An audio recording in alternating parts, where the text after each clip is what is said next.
હોય ને એટલે એ આપણે બધાને બીવડાવવા ઓશિકા ને ગોદડા ને એવું ગોઠવું હતું ત્યાં તો હાસુ ભૂત બની ગયું. મને તો એવું લાગે આપણે બોલવી ને એ હાસુ પડે છે.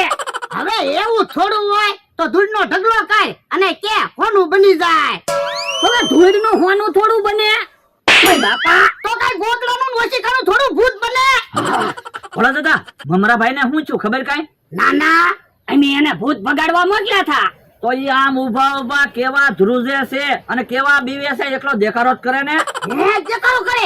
હા એને દવાખાને લઈ જવા પડશે. પૈસા હોય તો આપો. એટલે 2000 રૂપિયા. એ હારું. વરદા હાલો આપણે જોઈવી તો ખરા મમરાભાઈ ને હું થયું. એ હારું હાલ. હે બકુલભાઈ તો આવ્યા. હા બીજા 2000 આવી ગયા. તો વાંધો નહીં. હાલો તો પૈસાના ભાગ તો પાડી લેવી. હવે ક્યાં પૈસાના ભાગ પાડવાની જરૂર છે? ઈ 2000 તમે રાખો અને આ 2000 હું રાખું. મેં જઈને કીધું ને, મેં કીધું